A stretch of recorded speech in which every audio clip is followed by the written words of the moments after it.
What's up, Dan Dans? This is a whole new setup for this show. This is episode 3 of What Game Are You Gaming, but this is the first episode we're doing with this setup. This is going to be a video podcast. We're not going to go too long. We're getting in, we're talking about games, what we're playing, what you should be playing, and we're getting the fuck out.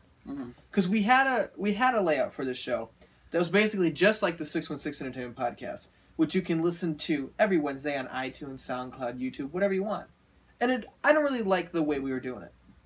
And then the last episode we talked about our top 5 favorite games of all time. Had a blast recording that episode. Oh, yeah. But it was too long. We overdid it. We had like 6 people. We did. Talking about 5 games. We're starting fresh. This is What Game Are You Gaming? You already know our names. They're right there on the bottom. I'm not even going to say my name or his name. Never once in this video. No, I refuse to say my name or his name. What have you been playing lately, dog? What game are you gaming? So right now, I am deep in the clutches of Metal Gear Solid 5. You're deep in the clutches. Yeah. They're not holding you tight. You're deep in the clutches. I'm like, yeah, like they got their hooks in me. It's got its hooks in me. Yeah. And like, it's interesting because I've never played a Metal Gear Solid game Which before. is pretty astounding to me. Well, it was, they never, like when I was growing up, like in the PS1 era, it was never really, it was a much more adult game. Yeah. Like it wasn't something I like was drawn to. And then as I got older, it always seemed like there was so much history to be drawn from that I was like, I can't jump into like Metal Gear Solid 4 because like what I've heard is that game is so much about the history. And, like, if you have no idea, if you've never played, like, so much is going to be lost on you. I can say that that's kind of true, because I played Metal Gear Solid 4 start to finish. I went through it, I beat the whole game. That's the only Metal Gear game that I've played and beaten. But I watched my brother... Yeah. Metal Gear Solid 2, I'd say, is probably in his top 3 favorite games of all time. I've watched my brother, Hefe Shahiras, beat that game, no exaggeration, almost 20 times. I watched him do the fight with Fat Man so many fucking times. Yeah. I can probably still do, like, all of the dialogue that's in that scene. Oh, really? The part where, spoilers for a game that came out in, like, 2000. Yeah. The part where Fat Man gets shot up and he's, like, all fucked up. It's at the end of the fight. And there's just such a great line where Snake is, like, coming up on him with the gun. Or I think it's Raiden at that point. Raiden's coming up on him with the gun and he's, like, trying to get information out of him. And Fat Man's just like, go ahead, shoot me. I'm already dead. And I was like, what a good line. He doesn't give a fuck about anything. Yeah. That's pretty but cool. Yeah, that game is super weird. And Metal Gear Solid 4 was super weird. And I've heard people talk about, like, Metal Gear Solid 5 maybe doesn't have the Metal Gear moments, which to me sounds like it doesn't have the weirdness. There's just some weirdness. Tell me about it, because I'm not playing Metal Gear 5. You are. Yeah. Like I said, I don't have any of the history, but it's just the game is so much fun that, like, it's so addicting. Like, the stealth aspect... I like stealth games. Like, I like Hitman. I like Splinter Cell back in the day. I've never played Splinter Cell. I've only played the first Splinter Cell. I never went anywhere past it, but I did enjoy it. But the problem with stealth games is, like, you're supposed to play them stealthily, obviously, and you're not supposed to kill. You don't say. Like, but it's just, like, you're supposed to do it because that's the way you're supposed to do it. And, like, they're kind of designed where if you get seen, you're kind of screwed. Like, you have ways to defend yourself, but it's just not effective to, like, go away. Like, when, like, everyone's shooting at you, like, you don't have the... Like, in Metal Gear Solid 5, you do... Like, you are totally capable of... There's times where it gets too busy. Yeah. But, like, for the most part... And if you level up, you'll be totally capable of just, like, going in with, like, a rocket launcher and machine guns. There's, like... this, like, tank walker that you can get put a Gatling gun on, and just be like a tank going in to, like, rescue a prisoner and just mow down everybody. But it makes you, you want to keep people alive and be stealthy, because then that because then you can recruit. You can use them later. Yeah, Yeah. the people you keep alive, you can recruit for your base, which is how you level up to unlock. Like you get a guy who's good in R&D, and you unlock more like equipment. Yeah. And like your intel gets leveled up, and then like enemies will get marked on the map quicker. Yeah. And it's so addicting. There's All this for like these different micromanagement. Yeah. Is so satisfying. I saw there's a little like a weird little Metal Gear thing. I saw it online. It said like staff morale has gone up. Yeah. And it was Snake wearing like a body length box, walking around, and he goes up to a guy on Mother Base, and the guy's like gives him the salute and says morale up, and then the camera turns around and there's just a poster of a centerfold like stuck to the box. Yeah, I haven't seen that. I like the cardboard box. I know is like a Metal Gear thing, where like I've seen videos from like the old games where he's like crawling around in the box, and there's a joke at the beginning where it's training you how to like create development projects. Like you'll get like options to develop a weapon, and Ocelot who's like one of the characters who's voiced by Troy Baker. Yeah, he's like, yeah, what a handsome boy. He was like, one of your partners told me to include this cardboard box. I don't know why. Like that's like a development project. It's like developing the cardboard box. There's a great moment in the beginning of Metal Gear Solid 4 where it's like Snake is old in Metal Gear Solid 4, and you find out he has this disease that's like degenerating his body very quickly. Now I have a question. Metal Gear Solid 4 is Solid Snake, correct? Okay, because this is Big Boss, who's a different character. Yeah. So. Solid Snake is a clone from Big Boss. Yeah. Right. Spoilers. You should have played some of these games across like the last 20 years. I didn't know that until recently. Yeah. Listening to Jesus Christ. Dude, like, you don't know shit about Metal Gear. I don't. I watched like a video about like the Big Boss story. Yeah. So like from like Metal Gear 3 to try and learn a little bit. So like through Peace Walker. Yeah. So like I kind of have an idea. We just watched half of an episode of The Flash, the television show, and you were like, I don't know anything about The Flash. Who is he? I'm like, Barry Allen. You're like, what does he do? I'm like, he's fast. You're like, I know that. Like, what does he do? I'm like, he's a forensic scientist. You're like, I didn't know that. I'm like, how do you not know anything about The Flash? Because I know a lot about a lot of superheroes. Yeah. I can't know everything about everyone. The Flash is awesome. The Flash is one I really don't know anything about. He's cool. Learn about The Flash. I'm not saying you're a bitch for not knowing about The Flash. You should read Descender, too. You don't have time for Descender, apparently. I don't have trying to watch True Detective or anything. Yeah, you're supposed to be doing a show with Sam Fricke about True Detective Season 2, and neither one of you do it because you're loser boys. I'm sure. You know what? What? Nothing. I gotta play Metal Gear. I gotta do this shit. There's a great moment in Metal Gear Solid 4, because we were talking about the cardboard box, where in the beginning of that game, this is literally the opening of Metal Gear Solid 4, there's like these robot, like the top of a tank, and they have like frog legs. Okay. And they're like they're like 20 feet tall, and they walk really weird. They're like frogs. They're super cool, and they make these noises. So like, like later in the game, Raiden cuts the legs off and they bleed. So it's like the legs are like organic material. Okay. The top is a machine, but they have feelings. It's fucking Metal Gear. It's weird. Right. But there's a part where these things are chasing Snake around, and he's like huffing and puffing because he's old. Does have time to smoke a cigarette while he's running away from them. But he's old and he's huffing and puffing, and he's like, fuck, I gotta hide. Like, these things are gonna kill me. So you see him look around, and we see through his eyes, and he sees the cardboard box. And then we cut away, and the frog things, two of them, close in on the box, and they're looking at it. And one of them raises its foot up, and it smashes the box, and this red liquid shoots out from under the box. It's like, what the fuck? We got like another Raiden moment here. Who are we gonna play as? And the thing's like, they walk away, and it's just like, where are we going? Like, what? Like, he's fucking dead. Yeah. No. A piece of a watermelon, which is where the red liquid came from, rolls away, and it bumps up against something. And like, what the fuck is that? And the thing it bumps up against, it's like, and it like takes the design and like the pattern of a watermelon. And we zoom out, and we find out that Snake is wearing a suit that when he sits still mimics the look of everything around it, like an octopus in the water, like a cuttlefish. So he was just off to the side sitting still and blended in with the ground.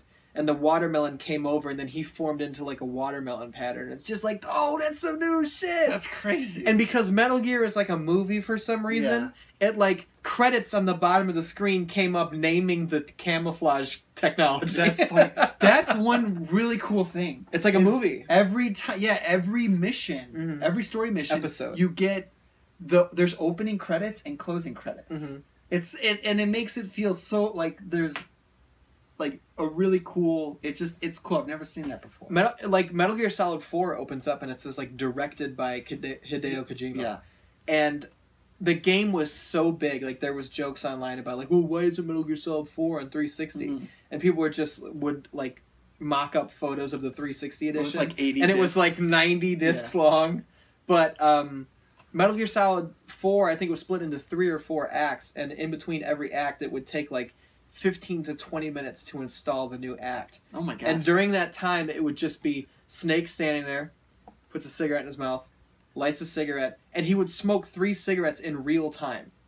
And then take out this little tube thing, put it out, put it in the tube, put it in his pocket, look around, light a new cigarette, smoke it in real time, and it would just be like, don't play for too long or your eyes will get tired. Just like MetalGearSolid4.com for hints and tips. And then it was just like, don't smoke. It's extremely bad for you. It can cause cancer. Metal Gear Solid 4, hints and tips. Like, all these messages. And if you paid attention to it once in a while, it would say some shit where you'd be like, what the fuck does that mean? Yeah. There would be commercials in the middle of that game for products that don't exist. Like, sometimes when you turn that game on, there'd be Easter eggs where you'd get 20 minutes of footage of something that's not real. It was so bizarre. Weird. Like, those are those Metal Gear moments that they're talking about that might not be in 5. I'm not playing it, so I can't speak to it. I don't think there's, like, stuff like that weird, and I know, like, in Metal Gear Solid, I think it's 2, where there's the sniper, if you, like, turn off your game, like, if you're in the middle of that battle and you turn off the game and come back a week later, he just dies. I think that's Metal Gear Solid 1. Whatever. That's not 2. Whatever. It's either 3 or 1. But there's the part in Metal Gear Solid 2 where you're riding, and you're walking around, and then the colonel will come on and just be like, you've been playing this game for way too long. Like, you should really take a break. I'm looking at your save file. And you're like, that happened at like 2:30 in the morning when I was like 12 years old. My brother's 13, and I'm watching him play it with our buddy Dan Ryan is over. And the game started talking to us. And then, like, while he's talking, because, you know, you get the side-by-side, like, you can see the walkie-talkie going on. Like, over his face, there would just, like, morph, and it would be a skull, but only for, like, half a second. You're like, what the fuck? Like, didn't it read your memory card? I'm going to find that video, and I'm going to put it in here right now. Okay. So the Dan-Dans who didn't play know what I'm talking about. Why don't you just about. post a link in the how description? Bizarre it was. No, fuck that. We're going to watch it right now. All right. I just won't monetize the video. We won't get in trouble. All right. Your role, that is, mission, is to infiltrate the structure and disarm the terrorists. My role? Why do you keep saying that? Why not? This is a type of role-playing game. The point is that you play out your part, and I expect you to turn in a perfect performance. Colonel, I just remembered something. What? That I've never met you in person. Not once. Complete your mission, according to the simulation. Colonel, who are you? No more questions. We have Rosemary. What do you mean by that? Over and out. Raiden, turn the game console off right now. What did you say? The mission is a failure. Cut the power right now. What's wrong with you? Don't worry, it's a game. It's a game just like usual. You'll ruin your eyes playing so close to the TV. What are you talking about? Raiden, something happened to me last Thursday when I was driving home. I had a couple of miles to go. I looked up and saw a glowing orange object in the sky to the east. It was moving very irregularly. Suddenly, there was intense light all around me. And when I came to, I was home. What do you think happened to me? Huh? Fine. Forget it. Honestly, though, you have played the game for a long time. Don't you have anything else to do with your time? And we're back. Isn't that weird? Yeah, didn't it read your memory card? That was Metal Gear Solid 1. I think Sniper Wolf would say some shit just like, I see you've been playing Final Fantasy VII. That's so crazy. But they could only read games that there was like, only they had like made. Konami games. Still, that's insane. It was insane. Quite weird indeed. That's so weird. But like, there's still weird shit, but nothing like that. How weird of shit would you say? Well, like there's the female character, Quiet. Yeah. She's the girl in her underwear who like fights. I like the way you said that. Naked. She's the girl in her underwear. Well, it's ridiculous. It's so weird. The boob physics in that game, like, there's been like screen caps of them like all the way out here, but like pancake flat because it's a weird Japanese game and shit just doesn't work right. But there's parts where, and like I don't know if this is spoilers. It probably is, but I haven't played it. Don't say it. Oh, whatever. But there's parts where I'm not spoiling anything. Okay. But you're in the helicopter, and like if you have her as your partner, she'll be like you'll have like your like iDroid up, which is like your gimmick. It's your menu where you can your like, HUD. select. Yeah, exactly. And you'll see her sitting there, and she'll just be like moving around, and then she'll like do like stretches and like fucking yoga, and like face down, ass up. Yeah, and like you're just like looking directly into her butthole. This sounds like the best game ever. I've seen things online, like GIFs on Reddit, of just like her butt is up in the air, and like if you go into the zoom mode and like look at it, she'll turn around and look at you real quick, and you're like, "Ooh." So there's always been moments like that in Metal Gear, to where like there's a part, I think it's Metal Gear Solid 3, where Snake is like asleep, and the blonde girl, whoever your sidekick is in that game, starts getting naked, and you can like press a button to like, depending on how hard you press it, like that's how wide Snake's eyes get to look at her changing across the room. But if you open your eyes all the way, she'll notice and stop. Like just weird Japanese Metal Gear-isms. Metal Gear-isms should be in a dictionary. Like I've thought about getting the Metal Gear collection. I think you should. Like, if you're really enjoying 5, I think you should. Like like these classic games. Get 2 and 3 on your Vita. Yeah, I have 2 on my Vita. I just haven't had the right time to stop and play it. Is Metal Gear 1 on Vita? As a PS1 classic, yeah. You should get that. You should get Resident Evil 1. You should get Silent Hill. Like, there's so many PS1 classics you never played that you should. I've looked for Silent Hill on the Vita. It's there. And the PS1 classic, I couldn't find it. Maybe it's not compatible with the Vita. No, I have it on mine. You just fucked up, I just couldn't. son. No, I'm not saying it's not. I had a hard time locating it. I've been playing... Because the fucking PlayStation store on the Vita is dog shit. It's dog shit. It's terrible. It's much better on the PS4 than it was. Everything but from last generation PlayStation to current generation PlayStation is better. But the Vita is dog shit. We're going to talk a lot about PlayStation on this show. That's because we're both PlayStation boys. Yeah. You know what I'm saying? So if you don't like that, go fuck but, yourself. I mean, Metal Gear's not a PlayStation exclusive. No, it's not a PlayStation. And both things I'm going to talk about are not PlayStation exclusives. I have been playing 2 things lately. I've been playing a lot of The Witcher 3, which I've been playing since the day it came out. Bought it day 1, digital, and didn't pre-order it, any of that bullshit. But I got it, I've been playing it. I'd say I've probably put in about close to 100 hours at this point. I feel like I'm pretty far through the story. I'm in Act 3. I've done a major thing that I won't talk about because it's still a new game and it's a long game. Okay. That I feel like I'm headed towards the end. I just ran into like the first boss battle in that game that took me a long time. Where I fought this motherfucker like 9 or 10 times. And I'm like, fuck! Like, because he will... I'll say what he does, but I won't say who he is. You don't meet him until like 3/4 of the way through the game. So I could even say who he is and it doesn't matter. Either way, I won't. I'm fighting this guy. And he's big and strong. He's got this giant mace. And when he swings it, he can cover like 10 feet. Ugh. And then he'll dash forward and swing again. Sounds like a Bloodborne boss. Very, very similar. And like the movements that he makes, so like just the way he moves and all the armor he wears, it sounds so cool. Yeah. Because I didn't even want him to die because I just wanted to listen to him walk around. That's how cool the sound effects were for him. But he'd do like a triple swing thing, and then he would swing and it would get stuck in the ground. And you would have to like hit, dash away. Because if you don't dash away, you're fucked. He's going to take you out right then and there. You need to put a certain oil on your blade in order to damage him.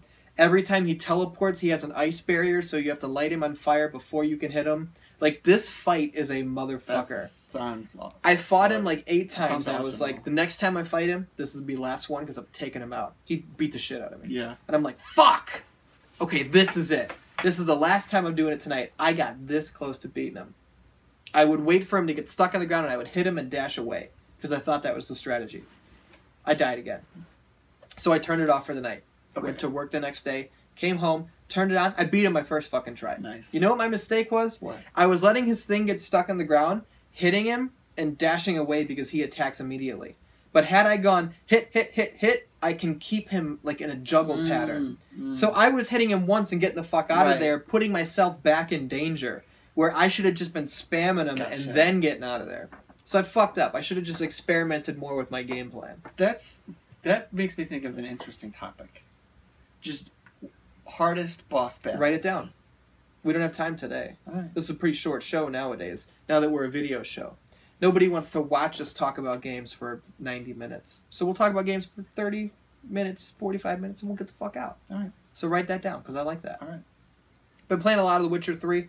Great game. Colin Moriarty said that a lot of the perks you can get in that game are bullshit. And he's 100% right. Yeah. Like, I have like 7 points I can use to level up my character, but none of it fucking matters at this point. I've already gotten the thing that makes my fire blast stronger, and I've upped that as much as I can. Yeah. I've gotten the thing that gives me more health. I've upped that. Like, all I can do now is just like, oh, if you use this, like, your light armor will be like 3% extra life. And I'm like, fuck that. What's the next one? Your medium armor will be 3% extra life. I don't want that. What's the other one? Your heavy armor? 3% X. I'm like, I don't want any of this bullshit. Why are you wasting my time? Yeah. So I've got all these points with nothing to do with them. So that's annoying. That's not good, because, like, progression in games can make or break. Yeah. Yeah. And if the progression system isn't fun, then what do you got? The progression is fun because as you go, like, when you get any of those abilities, there's a tree that you can put them in. Yeah. But the spots for the tree don't unlock until you hit certain levels. Gotcha. So, like, on level 30, I'll have the last spot I can put my thing in. So, that sounded weird, right? That's one of those dumb things that you say that you're just like, why did I say that? I just ruined the whole flow. See, I think if you didn't... I think what... I addressed it, yeah. Well, because I was too busy thinking, I shouldn't have said that, I'm dumb. It's like I'm gonna run in front of a train. It was like when Ronda Rousey talked about coming in her opponent's faces. Yeah, what I do is I came in their face too fast. That didn't sound good. Like if she didn't, like somebody, like people would have talked about it on the internet. But she's an immature child, so she couldn't help it. No, and then she tried to address it and made it way worse. That was fucking awesome. So that's The Witcher 3. I've been having a great time with it. It is my... I keep going back and forth on what's my front runner for Game of the Year. Is it Witcher 3 or is it Bloodborne? I'm pretty sure it's Witcher 3. Mine's definitely None of Your. Because right now. Bloodborne was like the locations of that game, the graphics, the gameplay, just the strategy that went into it, and how proud I felt after taking out a boss was like, this game is so good. But with The Witcher, I'm making certain decisions. I'm like, I'll do A so that B happens, so that when B happens, I can make sure C and D happen. Gotcha. And when it flows perfectly, I'm just like, yes, I did this the best way possible. Nice. I'm trying to make smart decisions so they don't fuck me later. And I've only, I feel like I fucked up maybe one time. And so I feel smart with the way I'm handling it. Nice. Witcher 3 is so good. The other thing I've been playing lately is, what else? UFC. UFC, always. I started a new career. I'll just run through this one really quick. Create a character named Andrew Cook. Cooke. That's a little homage to Sam Cooke. I love Sam Cooke. Sam Cooke's a great man.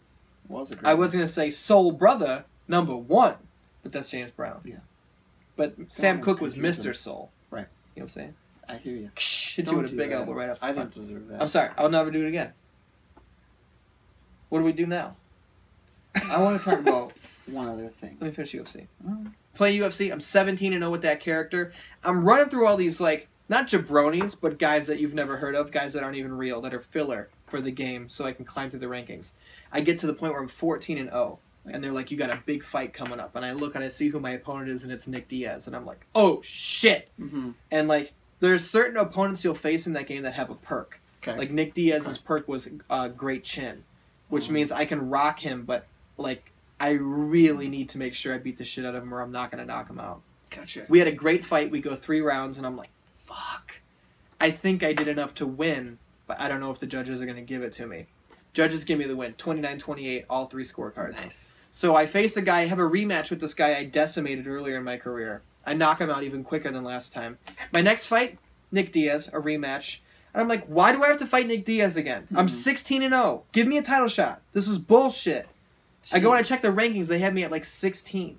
I'm 17-0. See, that's the problem with these sports games and their bullshit career. Fight Night Round 4 is the greatest combat sports game of all time. Yeah, that sucks. So I get a rematch with Nick Diaz, which I'm kind of pissed off about, but it was a close fight, so I'm like, okay, I'm going into this fight. We'll see how it goes. I knock him out in the second round, and I'm like, give me a fucking title shot. I check the rankings. I'm like number 14. I'm just fighting some jabroni again. So that's kind of frustrating. That's but very frustrating. I'm 17-0 with this character. I'm feeling confident about him. I'm playing him like a heel. I'm very Conor McGregor with this character. Conor McGregor. Motherfuckers come out, they want to touch my glove. I'm just like, nah, play it. Bring it in. Hit him with a body kick. I'm taunting motherfuckers the whole time. He's very striking oriented. Not much jiu-jitsu. Okay, well. But it's fun. I love the UFC game. That's one of my go-to games that I can play forever and not get tired of. Yeah. This is the third entire career I've gone through in that game. Fight Night Round 4, I did like 11 or 12 entire careers. Yeah. Fight Night Round 4 is my number 5 favorite game of all time. Number 4, actually. That's saying something. Let's hit, what time are we at? 25 minutes. Oh, all right. Hit that one last topic and we'll get out of here. All right, This is the new What Game Are You Gaming, which you can watch. What do we want to do? Do we want to do this every other week? Do we want to do it once a month? I think once a month. Once a month. We'll do it once a month. Good to aim for. And let us know what you think about this show. Leave a comment. Tell us what you know. This is a YouTube exclusive. You're not going to find this on iTunes or SoundCloud. You know what I'm saying? Yeah. And because from week to week, I might still be playing the same thing. Yeah, I don't want to oversaturate. But if the Dan say they want us to do this more often, we're going to listen. Yeah. It's all up to, it's about the viewership and what you guys want. But you talk about 2 games. I'm still only playing 1, but thing is, I tried to play. We got these 2 games here. Yeah, I haven't played either one of these yet, but I can't wait to. I bought this game. Yeah, and it was not a bad game. It just I wasn't feeling it. Mm-hmm. I kept hearing about this game and Metal Gear, and I wanted to play these, so I traded this in for this. Mm-hmm. This is your copy. Yes. That you were like, yo, play this. So I'm going too soon. And this I borrowed from my work. Right. So I need to get through this shit soon because I can't just have this shit sit at my house. Play this first, though. Yeah, this that's much quicker. shorter. I can get through that in a weekend. Yeah, exactly. You talked about choices in The Witcher. Mm-hmm. The choices in this game, like, were some of affected me emotionally more than any game I've ever played. That's so funny because it's based on a teen horror movie, so I would think you're playing this game and you're just like, oh, yeah, let her go get her head cut off. There are certain characters, I don't want to spoil anything. I'm not going to spoil anything because I want you to play it, but, I don't know if it's, because it is, based on a teen horror movie, it's very campy, but the characters are very kind of cliched. And Mr. Robot and Hayden Panettiere in this game. But the thing is I've felt more connection to these characters than any teen horror movie I've ever watched in my life. Yeah. And maybe it's because I spent more time with them. And you are them. I was them. They're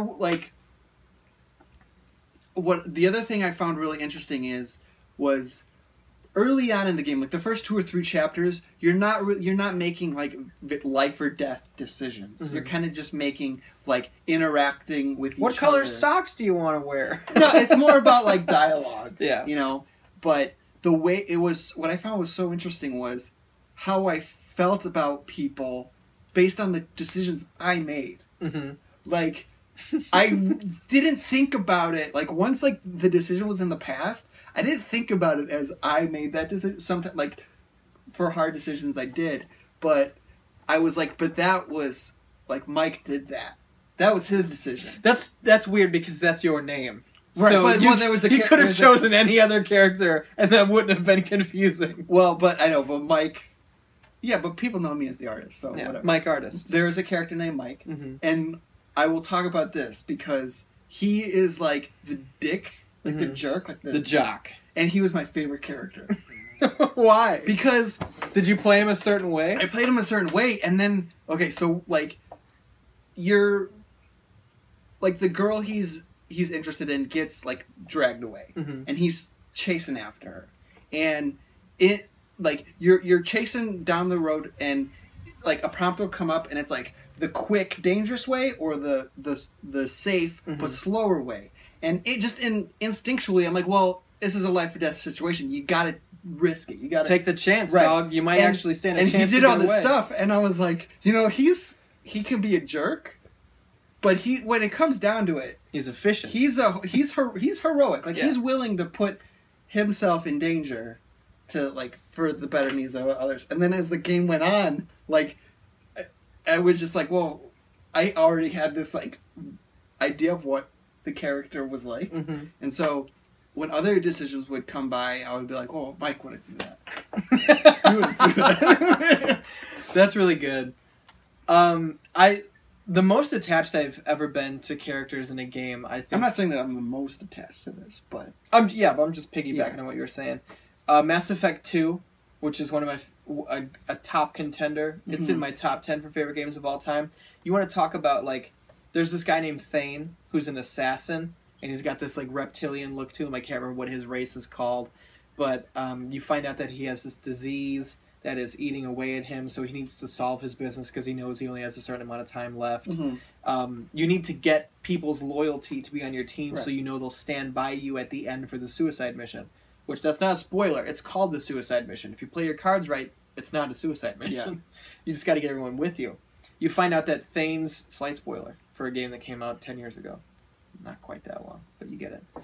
Thane's loyalty mission is you're going after this certain target, and when you get him like in the spot, he doesn't pull the trigger, and you find out it's because it's his son who didn't follow the correct path, and now he's off doing shit he's not supposed to do. So you're watching this guy who's just a stone cold killer, emotionless, really smart and tactical, and you get him in this spot, and he like can't even keep himself together because he's so overrun with emotion. I'm like, yo, Thane is my dog. Yeah, that's awesome. And that's why fuck Mass Effect 3. Because I'm just like, oh, I built this huge team, like now I gotta face the Reapers, we gotta face all of them. And it's just like, oh, Jack, Miranda, Thane, Garrus, all these, they're not here. Or like, they're here, but you can go talk to them for 5 seconds, like, you need to build a new team. Why do I need to build a new team? Mass Effect 3 pissed me off so much. I'm not excited for Mass Effect Andromeda at all, because they put a bad taste in my mouth with Mass Effect 3. But Mass Effect Andromeda is a completely different cast of characters, so I'm at least going to be able to go in fresh. Yeah, I'm not going to be wondering where Jack is, where Thane is. That's why I'm interested in it. I don't care yet because it's so far away. Oh, yeah. As it gets closer, I'll be like, you know what I'm saying? We still got like Fallout to worry about. But yeah, play Until Dawn. It's not a lot. Like, I was a little iffy about it because it was like it was a $60 game, and to me, like, maybe I unfairly judged it because I was like, well, it's, you know, it's like a story, like choice game. It's not like a full experience. It was totally worth $60 in my opinion. And you only paid $30 because you traded that towards it. So I know you weren't going to say your name, but where can the Danas follow you on Twitter? At TheArtist616. You can follow me at IDS616. We're going to do this show once a month, maybe more if you want more of it. You can listen to the 616 Entertainment Podcast every Wednesday on iTunes, SoundCloud, on YouTube.com/616 Entertainment, which is where you are right now. And on Monday, every Monday night, right after WWE Raw, we go live on this very channel with WWE Raw Talks Live, where myself and the artist formerly known as Mike Charles review the whole show. Segment by segment, match by match, promo by promo. We cover the whole thing. We got a live chat. You can hang out with us. If you agree with us, we'll have a conversation. If you don't agree with us, tell us to go fuck ourselves. And we'll do it live on the air. We love you, Danans. We hope you like the new setup for What Game Are You Gaming. I know I like it. I love it. It's going to be more work for me, but it's just part of it. It's just life. We'll see you next week.